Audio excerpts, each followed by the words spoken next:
नमो सिद्धाणं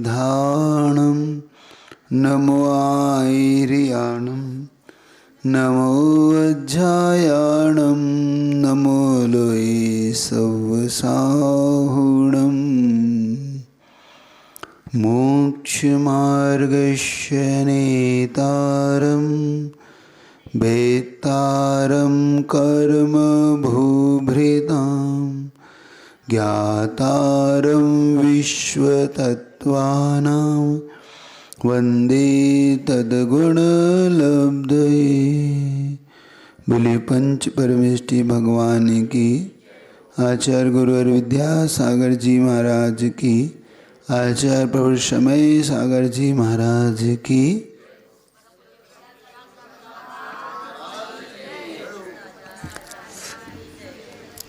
अभी जो स्वाध्याय वहाँ था उसी में थोड़ा सा आपको यहाँ पर सम्मिलित कर रहा हूँ। हमारे जीवन को कौन दिशा देता है? हमारे जीवन में जो हमें ऐसे अप और डाउन देखना पड़ता है, ये कौन दिखाता है? क्या ईश्वर दिखाता है? कोई भगवान है जो ऊपर बैठ के हमें तय करता है कि हम मनुष्य बनेंगे, तिरंच बनेंगे, हमें गरीब बनना है, अमीर बनना है? कौन तय करता है? आखिर एक प्रश्न सबके मन में उठता है और उठना भी चाहिए। हमारी लाइफ, हमारा जीवन आखिर ऑपरेट करने वाला कौन है? कोई तो होगा, बिना उसके तो जीवन ऐसा हो नहीं सकता कि बिना कहे चलता जाए, ऐसा जीवन नहीं हो सकता।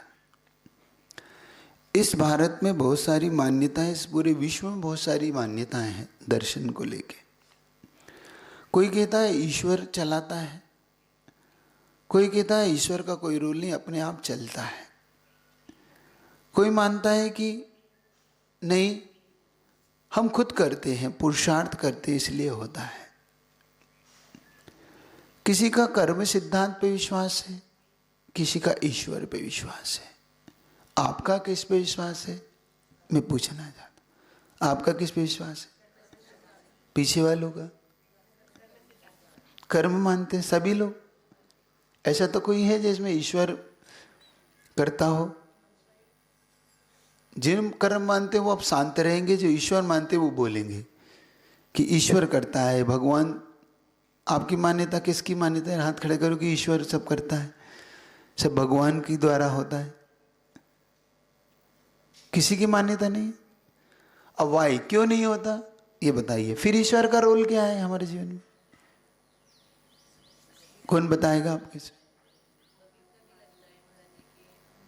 माइक है आपके पास? माइक से बोलो। चालू है माइक? नमोस्तु गुरुदेव, नमोस्तु नमोस्तु। कर्म सिद्धांत पर तो विश्वास है, लेकिन कभी कभी लगता है कि हमने किसी का कुछ बिगाड़ा नहीं, क्या नहीं, लेकिन हमें भगवान ऐसे क्यों फल दे रहा है, ऐसे भी लगता है। तो भगवान पे आ गए आप तो। नहीं, ऐसे लगता है ना कि हाँ, हम कुछ करते नहीं करें फिर भी थोड़ी उसकी आवाज बढ़ाना उस माइक घट जाता है। हम कुछ करते नहीं है, ज़्यादा हमसे गलती भी होती है, ऐसा नहीं है कि हमसे गलती नहीं होती है, लेकिन जब हम गलती नहीं भी करते हैं तब भी कुछ बुरा हो जाता है, कुछ तो हो जाता है, तब लगता है ना कि अच्छा, कितने लोग को लगता है ऐसा? सब में सबको ऐसे ही लगता है जो ये कह रहे हैं कि इससे कुछ हटके लगता है, इससे अलग कुछ लगता है?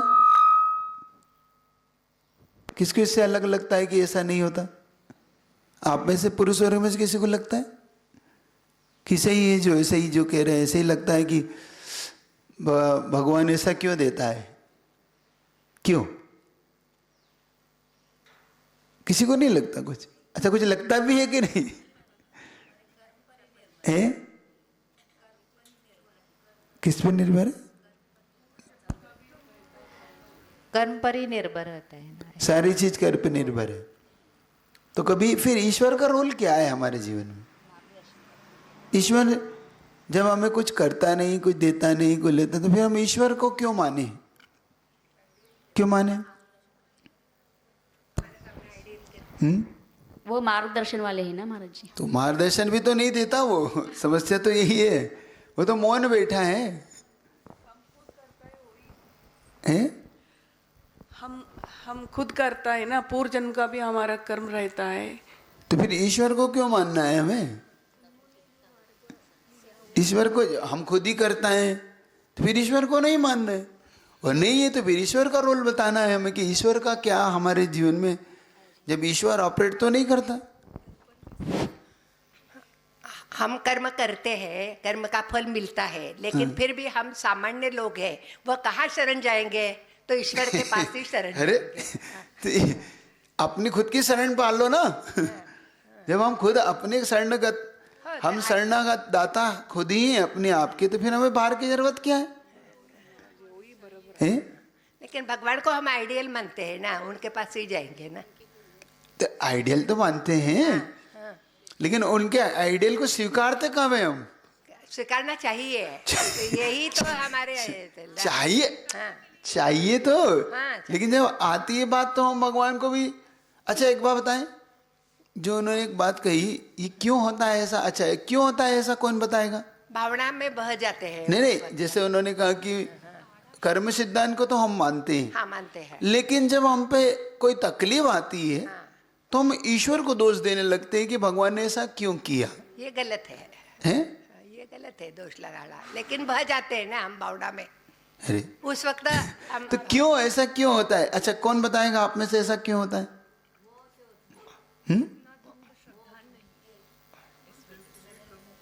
कौन बताएगा? कर्म से पीछे माइक दे दो, पीछे कौन बताना चाहता है? जरा पुढे या. कोण म्हणणार या जरा पुढे. हाँ, काय से होता है? हम मोह रखते हैं, इसी कारण होता है। किससे किससे मोह रखते? ईश्वर से? पर पदार्थ से मोह रखते हैं, पर ईश्वर हम शरण जाते हैं ना। नहीं, पर पदार्थ से शरण जाने का नहीं कह रहा हूं मैं। हम ईश्वर पे जो आरोप लगाते हैं कि भगवान ने ऐसा क्यों, तो क्यों कहते हैं हम ऐसा, क्यों आता है हमारे मन में? हाँ महाराज जी नमस्तु।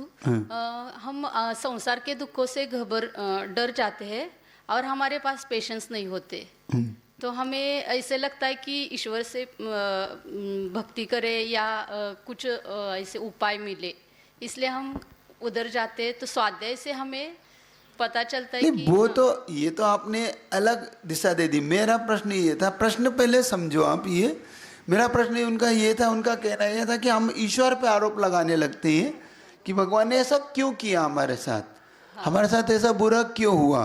जैसे घाटा लगा, अच्छा भला व्यापार चल रहा था, अचानक घाटा आ गया, तो घाटा आ गया तो हम कहते हैं अरे भगवान ने हमें घाटा क्यों दे दिया।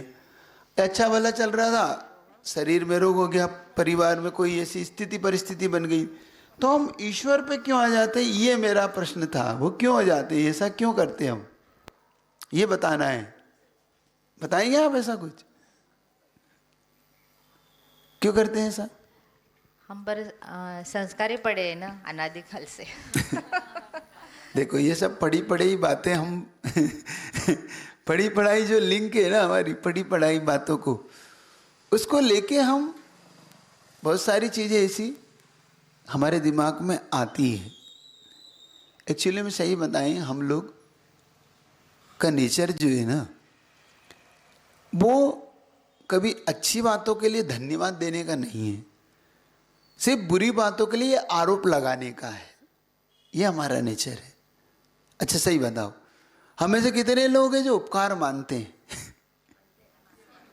अरे उपकार अगर मानते तो आरोप लगाते ही नहीं। हैं?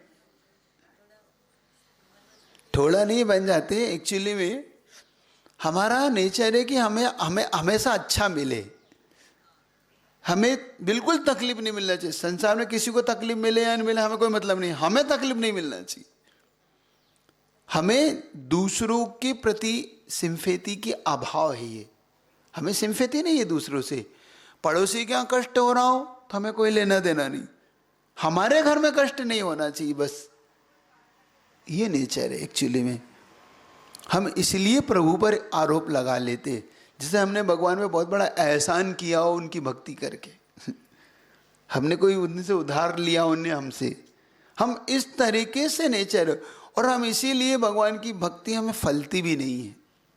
हमें भगवान की भक्ति फलने के लिए हमें वो समर्पण लाना होगा। पहले तो हमें ये चीज़ अंदर से लाना होगी। इसी को लेकर ये जो क्लास लगाई है आपकी, वो एक्चुअली में इसी को लेकर, सब्जेक्ट को लेकर आपकी क्लास आगे बढ़ेगी। इसलिए थोड़ी सी आपकी भूमिका, क्योंकि आप लोग अभी पहली बार पढ़ रहे हो, तो इसलिए आपकी भूमिका में ये डाला है। तो हमें यह वाय आखिर करता कौन है, हमें कौन देता है, कौन लेता है हमसे, हमसे कौन, क्यों चीज़ें छूटती है, क्यों चीज़ें प्राप्त होती है, ये सब चीज़ें हमें उत्तर के रूप में आप खोजना है। अगर हमें उत्तर के रूप में खोजना है तो हमें थोड़ा सा पैसेंस से उसको पढ़ना होगा। पढ़ना चाहते हैं, स्वाध्याय करना चाहते हैं आप लोग, और लोगों को भी थोड़ा सा बताओगे तो उनके मन में भी ये चीज़ें आएंगी। हमारे यहाँ बहुत सारे चीज़ें चलती, ईश्वरवाद, भक्तिवाद, कर्मवाद, कर्म से नास्तिकवाद, और ये सब चीज़ें हमें देखने को इस पूरे संसार में अन्य अन्य दर्शनों से मिलेगी।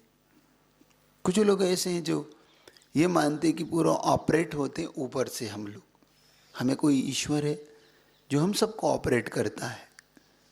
तो प्रॉब्लम ये आती है कि अगर ईश्वर ऑपरेट करता है हमें, तो फिर हमें क्या करने की ज़रूरत है, वही ऑपरेट करता है, क्योंकि हमारे करने से कुछ होना ही नहीं है, जो करेगा वही होगा, है कि नहीं। वो चाहेगा तो हम अमीर होंगे, वो चाहेगा तो हम गरीब होंगे, वो चाहेगा तो हम भिखारी होंगे, वो चाहेंगे तो हम दाता होंगे।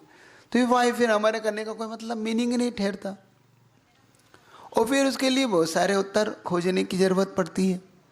ऐसा क्यों, उसे उसके मन में हमारे प्रति ऐसा क्यों आता है, तब हमारे लिए समझ में आता है कि ईश्वर का रोल कुछ अलग है, हमने ईश्वर को कुछ अलग रूप में समझ लिया। ऐसा नहीं कि हमारे जीवन में ईश्वर का रोल शून्य है, नहीं, वो है, उसके बिना भी हमारा कुछ नहीं होता, लेकिन उससे ही होता है ये भी नहीं मानना, उसके बिना भी नहीं होता और उससे ही होता है ये भी हमें समझना होगा कि क्या उससे ही सब कुछ होता है, उसके बिना भी नहीं होता।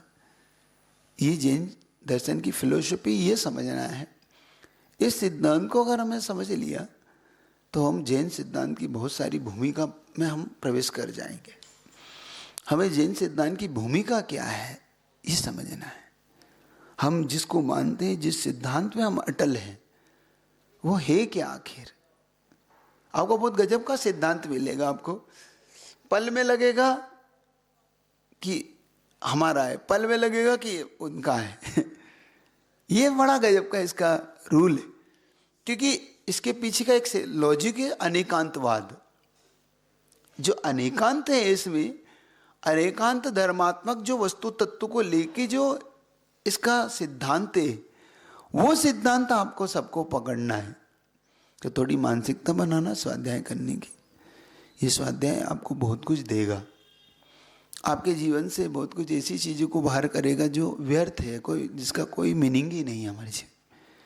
जो हम सिर्फ मान्यताओं में बहते हैं।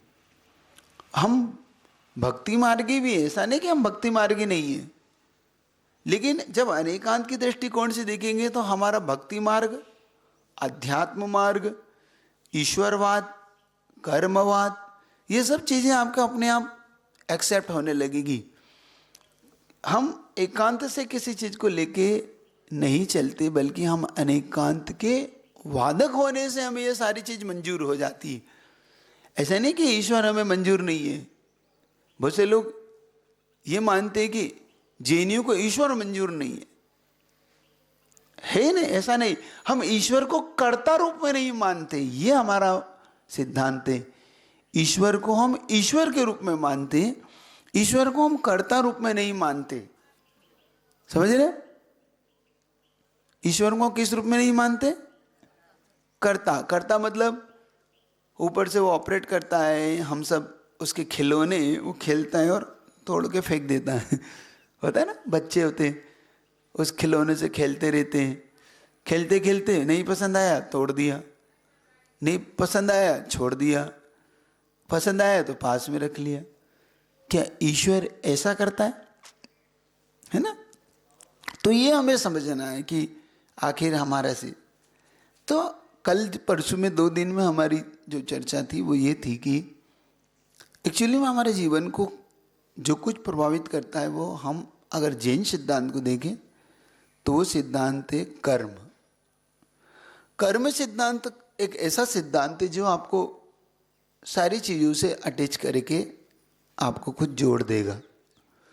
तो कर्म सिद्धांत को हमें पकड़ने की जरूरत पड़ेगी यहाँ पर, क्योंकि हम ले दे के, अगर हम ईश्वर बात पे भी आएंगे तो ले दे के हम फिर वही, हाँ सब भगवान वही देता है जो हम जैसा हम करते हैं। उत्तर क्या मिलेगा आपको? अगर हम ईश्वरवाद वालों से पूछें कि ईश्वर ने आपको ऐसा क्यों दिया, तो क्या उत्तर देता है आपको? नहीं, आप हमने जैसा किया वैसा भगवान ने दिया, भगवान का इसमें कोई दोष नहीं। तो फिर हम कुल मिला के फिर किस पे घूम कर आ गए? हम कुल मिला के फिर कर्म पे आ जाते हैं। तो हमें आना तो कर्म पे ही पड़ता है। क्यों? जिसने जैसा किया जिसने जैसा किया वैसा फल चाखा, ऐसा बोलते हैं ना। जिसने जैसा किया उसने वैसा ही फल पाया। तो जब हमने फिर वैसे ही फल पाया तो फिर अलग से तो हमने कुछ नहीं पाया, हमने वही किया जो फिर हमने किया था। तो ईश्वर का फिर क्या रोल था हमारे जीवन? क्यों? बात आ रही है आपके समझ में? नहीं आ रही? कुछ कुछ समझ में आ रही है, थोड़ी थोड़ी आ रही कि बिल्कुल नहीं आ रही? आ रही ना? तो इसको आपको आज पकड़ना है और यही समीचीन मार्ग में फिर आपको लेके आगे बढ़ेगा। तो हम सबसे पहले ये समझे कर्म क्या है। कर्म हमारे जीवन को प्रभावित करने वाला वो तत्व है जिस तत्व के माध्यम से हम अपने आप को जान पाते हैं। मान लो हमारे जीवन में अच्छा या बुरा जो कुछ भी घटित होता है वो हमने स्वयं ने कुछ किया है ऐसा पहले हम स्वीकार कर ले, तो हमें समझ में आता है कि वो क्या व्यवस्था है। तो कर्म हमारे जीवन से अटैच कैसे होता है, कल उसकी चर्चा हमने की थी। उसके अस्तित्व को, पहला 2 चीज़ को हमें समझना है। कर्म का अस्तित्व कैसे सिद्ध होता है, दूसरा कर्म हमसे, हमारे आत्मा से कैसे जुड़ता है। 2 चीज, ठीक है? आपको प्रश्न समझ में आया? कर्म का अस्तित्व क्या है, वाई, कर्म कैसे समझ में आएगा कि ये कर्म है। दूसरा, कर्म हमसे कैसे जुड़ता है, वो कैसे आत्मा में एकमिक होता है। क्योंकि अगर ये चीज समझ में पहले आई तो हम आगे बढ़ पाएंगे। कर्म होते हैं भी है कि नहीं, पहले ये बताओ, होते हैं कि नहीं? पुरुषार्थ आप करते हैं, होते हैं कर्म? कर्म होते हैं, ऐसा आप मानते हैं? वो कर्म जो कुछ है एक ऐसा ऑटोमेटिक सिस्टम आपके साथ लगा हुआ है। क्योंकि अगर ईश्वर को मानोगे तो फिर ईश्वर के पास बहुत सारी ये सब लिखा पढ़ी कौन करेगा भाई? करोड़ों अरबों जीव हैं। अब भारत की अगर पूरे विश्व की संख्या देखो तो 7 अरब 8 अरब संख्या आपकी है। अब 8 अरब से मनुष्यों की संख्या बता रहा हूँ, तिरंचों की, और ये तो सब बात की विषय है जो अभी हमारे देखने में आते हैं आपके इससे। अब यूँ तो आपके साथ में संख्यात असंख्यात संख्या है ना, वो छोड़ दो अभी, अभी तो फिलहाल जो, अब इतने लोगों की लिखा पढ़ी कौन करेगा? अगर ये सब करेगा तो फिर वो नई बात बनेगी। तब हमें ये समझना होगा कि कुछ ऐसा सिस्टम तो है जिससे कि हमारी आत्मा क्या करती है। तो कहते हैं कि आत्मा में जो हम अच्छा और बुरा सोचते हैं, जिसको बोलते हैं राग और द्वेष करना, हम क्या करते हैं? या तो अच्छा सोचते हैं या बुरा सोचते हैं। क्यों? दो ही चीज सोचते हैं ना आप लोग, या तो ये बहुत अच्छा है या बहुत बुरा है। कभी ऐसा भाव भी आता है कि दोनों से ऊपर उठ के सोचते हो आप? है आपके जीवन में कभी ऐसा आता है कि दोनों से ऊपर उठ के सोचते हो कोई बात नहीं, अच्छा बुरे से हमें क्या लेना था? नहीं आता ना। हम जल्दी से प्रभावित होते या जल्दी से हम डिटैचमेंट होते या अटैच होते, दोनों ही काम करते। इन दोनों चीज को समझना, ये कर्म को आकर्षित करती है, अट्रैक्शन करती है। ये लॉ ऑफ अट्रैक्शन क्या है, कर्म कैसे आपकी आत्मा के प्रभावित। तो हम दो चीज करते हैं, या तो हम अच्छा सोचते हैं या बुरा सोचते हैं। जब हम अच्छा सोचते हैं किसी के बारे में तो निश्चित तौर पे हमारे लिए अच्छे कर्मों का आकर्षण होता है। जब हम बुरा सोचते हैं तो निश्चित तौर पे हमें बुरे कर्मों का आकर्षण होता है। तो इसका मतलब हुआ कर्म दो क्वालिटी वाले हैं, बेस्ट क्वालिटी और बैड क्वालिटी, है ना? ठीक है, समझ में आ रहा आपको? तो कर्म की क्वालिटी कितनी हो गई? दो।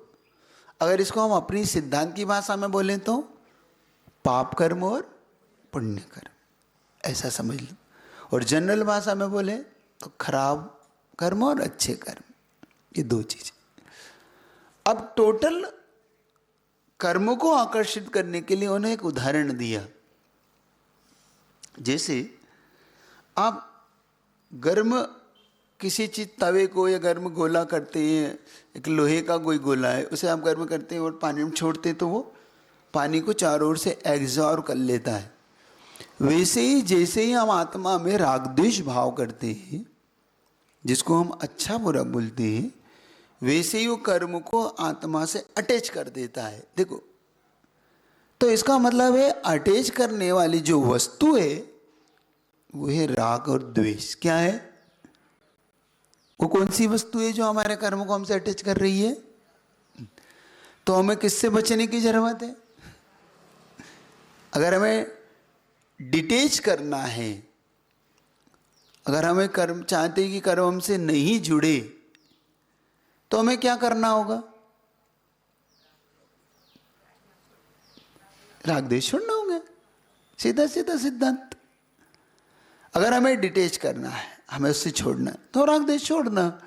राग द्वेष छूटेगा तो कर्म हमसे अपने आप छूटेगा, हम कर्म से अपने आप डिटेच होंगे। इसका मतलब है हमें कर्म से छूटने के लिए राग द्वेष को छोड़ना होगा। ठीक। अब आपको एक चीज और समझना, कभी आपने कर्म की पढ़े? कर्म के बारे में कितने लोग ने पढ़ा है आप में से? कर्म के विषय में थोड़ी थोड़ी सुनी है, स्वाध्याय किया है, थोड़ा बहुत किया है, थोड़ा बहुत किया है, कोई बात नहीं। अपने लिए एक लाइन भी तो मिल जाए तो मुझे उस लाइन पे मैं आगे बढ़ चलूंगा। ये आपको लगता है कि नहीं हमें ये कठिन है, तो आप थोड़ा सा मुझसे कहेंगे कठिन है। अभी तो कठिन नहीं लग रहा, इस समय तो आपको सरल लग रहा, तो अपन तो बिल्कुल सरल तरीके से चलेंगे, अपने को कठिन पढ़ना ही नहीं है, हमको तो इजी इजी हमारे लिए जल्दी समझ में आएगा। ठीक है। अच्छा, कर्म की कितनी संख्या होती है ये पता है आपको? कितने होते कर्म? 8 कर्म होते, बस इतना सफिशिएंट है। अब हमें 8 कर्म पढ़ना है और 8 कर्म की एक चेन समझना है कि हमारे जीवन में ये कैसे काम करते हैं, पूरी ये कैसी चेन है, ये कैसे हमारे जीवन में आते हैं। एक्चुअली हमारे 8 चीज़ें जो हमारे कर्म पूरे जीवन को प्रभावित कर रही होती है। वो चीज़ हमारे 8 कैसे है? तो वो पहला है ज्ञानावरणी, जो हमारे ज्ञान को प्रभावित करता है। क्या है वो? हमारे जो ज्ञान में कम ज़्यादा चीज़ देखी जाती है। आप में से सबका ज्ञान एक जैसा नहीं है, कुछ के बहुत अच्छे, वो जल्दी मेरी बात को पकड़ रहा है। आप में से कुछ लोग हैं जो बिल्कुल समझ में नहीं आ रहा, कुछ लोग हैं जिन्हें कुछ समझ में आ रहा, कुछ नहीं आ रहा। तो इसको बोलते हैं ज्ञानावर्णी कर्म का उदय। ठीक। फिर आता है दर्शनावर्णी, विजन, देखना। हमारे जीवन में जो हम दृष्टिकोण रखते हैं देखने का, वो है दर्शनावर्णी देता है हमें। उसमें एक चीज और इंक्लूड होती है, निद्रा। हम सोते हैं, जागते हैं, तो इसके पीछे निद्रा। तो ये ज्ञान दर्शनावर्णी कर्म की एक फैकल्टी है। ठीक। फिर हम जो एहसास करते हैं, ये सुखी और दुख का, अच्छे और बुरे का, वो हमें वेदनी कर्म देता है। वेदन, उसका नाम ही वेदन कराना। फिर हमारे साथ अटैच होता है मोह। हमें उसके प्रति ये अच्छी चीज है, ये बुरी चीज है, ये अच्छा है, ये बुरा है, ये हमें अटैच करता है मोहनी कर्म। हमें अच्छा लग रहा है, नहीं मुझे बुरा लग रहा है, देखो इससे कह दो ये चला जाए, इसको लेकर मुझे अच्छा नहीं लगता, इनके पास मुझे अच्छा लगता है इनसे बैठना, वो आएंगे तो मैं भी आऊँगा, वो नहीं आएंगे तो हम भी नहीं आएंगे, है ना? ऐसा होता है। ये क्या चीज़ है? ये मोह नहीं कर, अटैच करता व्यक्ति से, वस्तु से, किसी भी चीज़ से। फिर हमारा मोहनी कर्म के बाद होता है, हम जब ये जो दिख रहा है, जितने समय तक हम यहाँ रुकते हैं, जिस पर्यायों में, चाहे हम मनुष्य में हो, स्त्री हो, पुरुष हो, ये हमारा आयु कर्म है जो हमें यहाँ रोकता है? ठीक है, समझ में है? फिर हमें जो ऊंचा और नीचे बनाते हैं, ये छोटा है, ये बड़ा है, हम ऊंचे हैं, ये नीचे, ये हमारा गोत्र कर्म करता है। फिर हमें जो कुछ भी डिजाइन करता है हमारी, जैसे घर को डिजाइन करते हैं ना, ऐसे एक डिजाइन हमारी करता है कि हमारी नाक, कान, मुंह, हाथ कहाँ होंगे, हमारा कलर कैसा होगा, हमारे अंदर कितनी शक्ति होगी, हमारी हड्डियों का कैसा ढांचा होगा, हमारे चलने का चाल कैसी होगी, हमारे बोलने के लिए शब्द कैसे होंगे, ये कौन डिजाइन करता है? वो करता है नाम। इसमें सबसे ज्यादा अगर कर्म का रोल है तो नाम कर्म का रोल है हमारी पूरी डिजाइन में। हमारा भीतर का, बाहर का, जितना भी स्ट्रक्चर तैयार होता है, जैसे आपके यहाँ पर अलग अलग इंजीनियर होते हैं ना, कोई सिविल इंजीनियर होता है, कोई इलेक्ट्रिक इंजीनियर होता है, तो वो आपके जैसे डिजाइने तय करता है कि भाई कितनी नींव भरना है, कितना मकान में कितनी मंजिल खड़ी होगी, अंदर का भी फिर एक अंदर का डेकोरेशन करता है ना, एक बाहर का डेकोरेशन करता, सब प्रकार के। ऐसे ही नाम कर्म के भी अब इतने इंजीनियर हैं हमारे, पूरा जो डेकोरेशन करता है हमारी आँख का, नाक का, कान का, वो पूरी अलग अलग हमारे चेहरे के अकॉर्डिंग पूरा डिजाइन होता है। वो अगर बिगड़ रहा है तो आपके डिजाइन भी बिगड़ रहा है। कोई कोई इंजीनियर थोड़े से ना समझ होते, कहीं की कहीं खिड़की लगा देते, कहीं का कहीं दरवाजा। तो ऐसे आपकी की हुई ये चीज़ें भी, आपका कभी आंखें देखना, किसी की तिरछी, किसी की आड़ी, और किसी की परफेक्ट होती, किसी का शरीर बिल्कुल परफेक्ट होता है, पैर, हाथ, शरीर, तो उसको संस्थान बोलते हैं, जो अलग अलग सहनन शक्ति, ये चीज़ें आपको आपकी शरीर में स्त्री, पुरुष, नपुंसक, ये पना, ये डिजाइन आपकी जो कुछ करता है वो नाम कर्म करता है। ठीक है। फिर हमारे अंदर एक और चीज होती है लेने की और देने की, या तो हम देते हैं या लेते हैं। ये देने लेने का कर्म हमें अंतराय कर्म डिजाइन करता है, वो हमें वो देता है कि हमें देना है, हमें लेना है। फिर हमारे अंदर जो कुछ भी हम स्वीकार करके उपयोग करते हैं, तो हम इसका उपयोग कर पाएंगे, नहीं कर पाएंगे, वस्तु होगी या नहीं होगी, ये अंतराय कर्म तय करता है। हमारा अंतराय, हमारे अंदर उसको भोगने की शक्ति होगी या नहीं होगी, वो वीर कर्म। तो ये 5 प्रकार का। तो ये पूरे कर्मों का पूरा जो नेचर है, ये आत्मा के साथ जब अटैच होता है तब हमें ये सारी चीजें समझ में आती है कि हमें कौन हमारा पूरी इन चीजों का करने धरने वाला है। कुछ समझ में आया आपको? कठिन तो नहीं लग रहा कि ऊपर से जा रहा है? अगर कठिन लगे तो आप पूछो। अच्छा, इसमें किसी को कुछ पूछना है? इसमें कोई प्रश्न आपके मन में उठ रहा हो? ऐसे कैसे होता है, क्यों होता है? उठ रहा है किसी के मन में? नहीं उठ रहा? उठना चाहिए आपके मन में जिज्ञासाएं उठना चाहिए। देखो एक्चुअली में क्या होता है कि हम जिज्ञासा पूछना नहीं चाहते। क्यों नहीं पूछना चाहते? इसलिए नहीं पूछना चाहते कि पूछेंगे तो लोग क्या कहेंगे ये चीज़ ही नहीं आती इनको। तो हमें लोगों से कोई मतलब नहीं है, हमें अपने आप को समझना है तो हमें पूछना होगा। क्योंकि हम जब तक निकालना नहीं सीखते तब तक आपको कोई दे नहीं पाता। तो आपको पहले पूछने का जज्बा अंदर से पैदा करना होगा। आपको पहले अंदर से अपने आप को कि नहीं मुझे पूछना है, मुझे समझना है कि मेरे ऊपर इतने कष्ट क्यों आए, तो ये कष्ट कौन सा कष्ट है, ये अच्छा हुआ तो मेरा क्यों हुआ महाराज? मैंने तो ऐसा कोई अच्छा किसी का किया ही नहीं था, फिर भी मेरा अच्छा हो गया। मैंने तो किसी का बुरा किया ही नहीं था, फिर भी मेरा बुरा हो गया। होता है ना कभी कभी, जैसे आपने पूछा कि मैंने तो महाराज ऐसा किया ही नहीं था, फिर भी हमारा बुरा हो रहा है, फिर भी हम ईश्वर को कह रहे हैं तो ये चीजें पहले अपने दिमाग में लाओ, प्रश्न उठाओ। प्रश्न जिनके नहीं उठते उनको उत्तर भी नहीं मिलते, तो हमें प्रश्न भी उठाना पड़ेंगे। तो आप में से प्रश्न उठाना सीखना है आपको।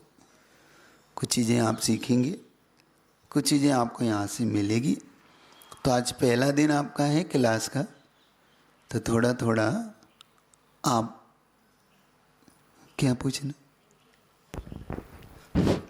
हमें जो अंतराय कर्म से अंतराय होता है, हाँ ये अब आपने बताया, लेकिन अंतराय न होने के लिए क्या करना चाहिए? अंतराय, पहली बात तो हम इस जो आउटपुट इनपुट की चीज समझ ले पहले।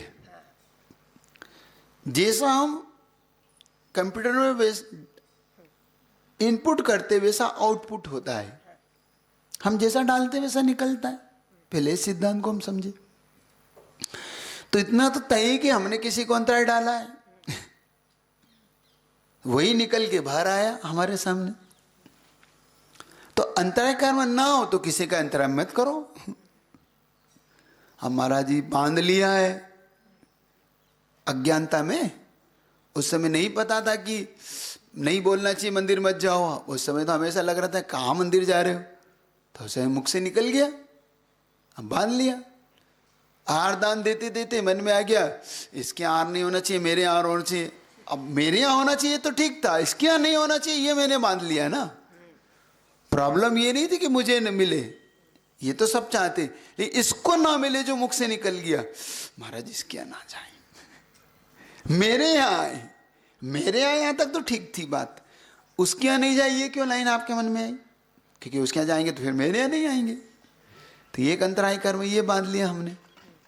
तो हमने ये बांध लिया, उसके यहाँ उसको प्रॉफिट नहीं होना चाहिए, उसको प्रॉफिट हो गया, ग्राहक उसके यहाँ, तो मेरे यहाँ नहीं आएगा। तो हमने अंतराय कर्म हमने क्या बांध लिया कि मेरे को मुझे ही प्रॉफिट हो, है ना, मुझे ही मिले, उसको ना मिल जाए। उसको यश कीर्ति क्यों मिलती है? जो ईर्ष्या, जो जलन हो रही है, होती कि नहीं होती? बोलो ना, होती है। ईर्ष्या होती है नहीं होती? होती है, सभी के मन में होती है। सभी के नहीं, अपनी बोलो। फिर देखो गड़बड़। प्रॉब्लम ये है कि हम अपनी बात नहीं रख के हम सबकी बात कबूल नहीं करते। हाँ, ये बोलो कि मैं कबूल नहीं करती, अब दूसरा करता है या नहीं करता, ये प्रॉब्लम क्यों है? प्रॉब्लम ये है कि पड़ोसी क्यों सुखी है मैं दुखी हूं, ये प्रॉब्लम कभी नहीं। हाँ क्या? अब पिछले जन्म का तो हमें कुछ याद नहीं होता। हाँ तो ये फिर ये कर्म पिछले ही जन्म का है, कैसे मानेंगे हम? देखो, हमारे पूर्वज हमारे लिए क्या छोड़ गए हमें पता नहीं होता, नहीं होता ना। वो बैंक वाला बताता है कि आपके पापा का, पिताजी का ये बैलेंस यहाँ पर है, या तो लेने का या देने का, तो आप चेक डाल के या तो निकाल लीजिए या हमारे चेक जमा करिए। होता है ना खाता भाई, पता तो नहीं होता हमें हमारे बाबा जी क्या छोड़ गए, क्योंकि बाबा जी तो गए, वो तो चले गए। ऐसे ही हमें पता नहीं होता कि पूर्व जन्म में क्या क्या। लेकिन जब वो चेक लगता है हमारे ऊपर, जब वो वहाँ से हमें एक पत्र भेजता है, कृपया आप अपने चेक को आप निकालें, आपके पिताजी की यहाँ पे ये जायदाद हमारे पास है, आप प्राप्त करें और हमें साइन करके आपसे ले लें, या फिर आपके ऊपर इतना कर्जा है, आपके आप फादर इस मकान पे लोन लिया था, या तो आप हम नीलामी करेंगे या फिर आप चुका दें। आपके पास एक पत्र आता ना बैंक से, आता है ना। ऐसे ही जब हम कर्म करते तो वो याद नहीं रहता, पूर्व का हो चाहे वर्तमान का, प्रेजेंट का भी हो, याद नहीं रहता। लेकिन जब हम पे वो कर्ज का फॉर्म आता है तब हमें समझ में आता है, अरे मैं इतना करता हूँ, मैं परिवार के लिए इतना करता हूँ, समाज के लिए इतना करता हूँ, फिर भी मेरी यश कीर्ति नहीं हो रही। तो समझ में आता है कि हमने किसी का अपयश कर रखा है, फिर भी बदनामी हो रही। बेवजह बदनामी नहीं हो रही है, हमारी उसके पीछे कोई ना कोई हमने भी अपयश किसी का कर रखा है। अब वो जब समझ में आता तब हमें समझ में आता है कि भैया कर्जे का फॉर्म भरना है। समझ में है? ऐसे आता है समझ में। हम स्त्री बने तो हमें कोई ने बनाया थोड़ी है, हमने स्त्री पर्याय का बंद किया। ये पुरुष बने तो पुरुष पर्याय का इन्होंने बंद किया। इनको वैभव मिला है तो इन्होंने कुछ अच्छा किया। अब देखो, जब हमसे कहा जाता है कि भाई थोड़ा सा मंदिर आओ, अभिषेक करो, थोड़ा मंदिर के लिए कुछ दान भी दे दो, तो हम क्या कहते, अरे ये हमसे ही क्यों कहा जा रहा। अब उस क्षण को हमने टाल दिया, लेकिन पापों के लिए हम तैयार हो गए, पुण्य के लिए हम तैयार। तो बाद में जब हमें रिजल्ट आया तब हमें क्या समझ में आया, अरे हमारे साथ ही ऐसा हो रहा है, हमारे साथ ऐसा हो रहा है नहीं, हमने उस पल को खो दिया जिस समय अच्छा करना था। मान लो हेल्प करना थी, मदद करना है, किसी ने कहा कि मदद करना है, ये सब हमारा काम नहीं है, वो उसका दिया जाने, हमने ठेका लिया है क्या किसी का। हम ये शब्द कहते उस पल में, हम नहीं करते ना, नहीं करते। और फिर कोई ना कोई करता है, तो जब इनपुट आउटपुट होता है तब हमें समझ में आता है कि भाई ये हुआ क्या हमारे साथ। इसलिए पूर्व का हमें याद भले ही अभी ना हो, लेकिन जब वो हमारे साथ वो उदय देता है, वो कर्म फल देता है, तब हमें समझ में आता है कि ये पूर्व का है कि इस जन्म का। कभी कभी इस जन्म का भी इस जन्म में आने लगता है।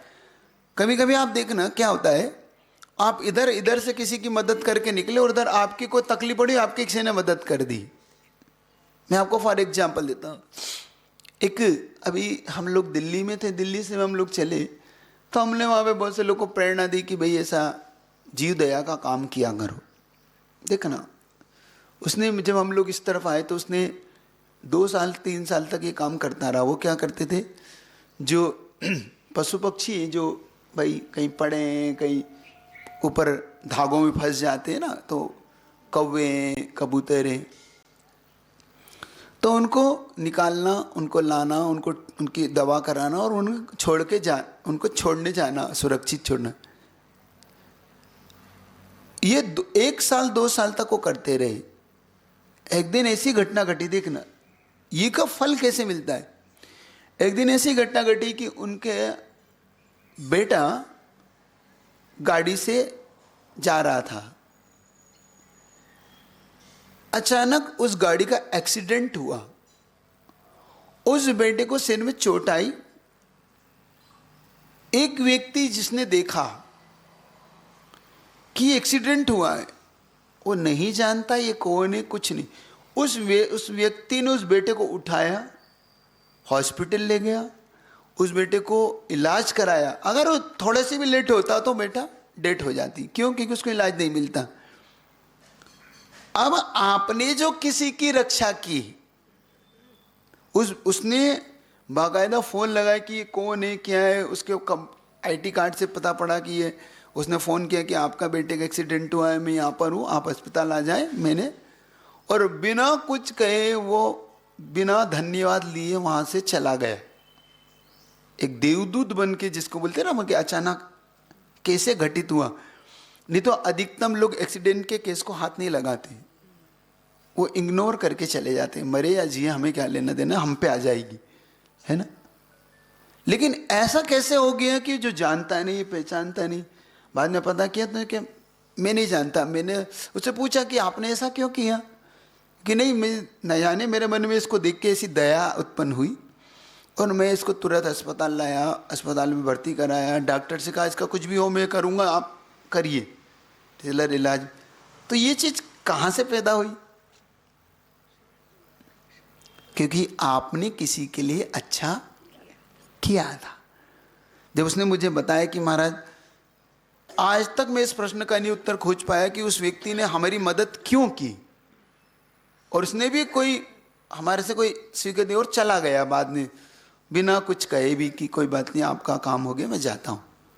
जब तक वो रुका, जब तक वो सुरक्षित नहीं हो गया, जब तक उसके फादर नहीं आ गए। ये चीज़, इसको बोलते हैं चेन। जीवन में जब हम किसी का अच्छा करते हैं तो हमारी लाइफ में भी वो लौट के आता है, तब हम समझते हैं कि ये कैसे हमारे जीवन में अच्छा हुआ। समझे ना आप लोग? इसलिए जीवन में अच्छा बुरा, जीवन में अमीरी गरीबी, जीवन में लेन देन, ये सब कर्म के उदय में होते हैं। ये पहले स्वीकार कर लो तो आपको समझ में आया पूर्व का कैसे उदय में आता। अब ये इसलिए आ गया कि हमें समझ में कि इसी जीवन में हमें पकड़ में आ गया कि हमने अच्छा किया था तो हमारा अच्छा। ऐसे ही पूर्वों में हमने कभी कभी ऐसा कुछ ऐसा कर जाते हैं जो हमें पकड़ में नहीं आता, लेकिन जो फल देता है तब पकड़ में आता है। तो जीवन में इस कर्म सिद्धांत को थोड़ा समझना। आपका समय हो गया, इतने ही रखता हूँ। एक छोटी सी प्रार्थना कर लें सुबह सुबह की, अच्छा रहेगा। ठीक है। कुछ हो या ना हो, कुछ हो, बोलो। मेरा मन दुर्बल ना हो, मेरा मन प्रेम भाव से, क्षमा भाव से,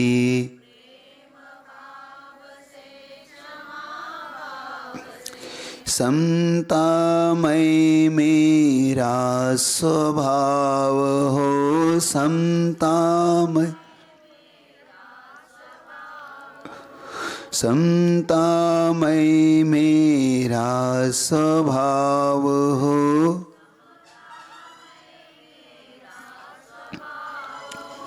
कुछ हो या ना हो, कुछ हो, मेरे मन में घृणा न हो, मेरे मन जो भी मिला है मुझको जग में,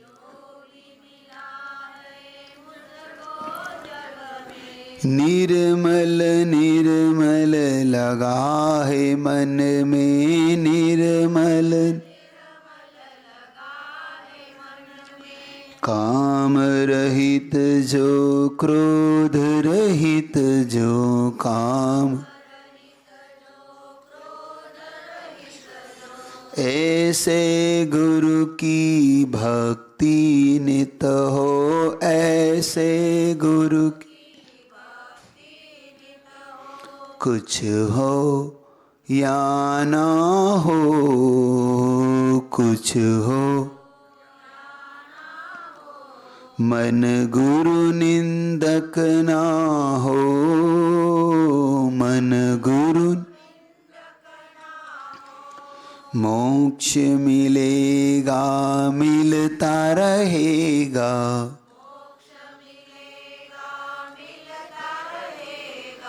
धर्म पलेगा फलता रहेगा, धर्म पलेगा। अहंकार तज कुटिल भाव तज,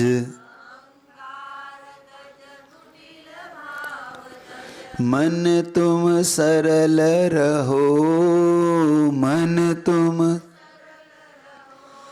कुछ हो या ना हो, कुछ हो। मेरे मन में छल ना हो, मेरे मन में क्रोध न हो, मेरा मन दुर्बल ना हो, मेरा। बोली पंच परमेष्टि भगवान की, आचार्य गुरुवर विद्यासागर जी महाराज की।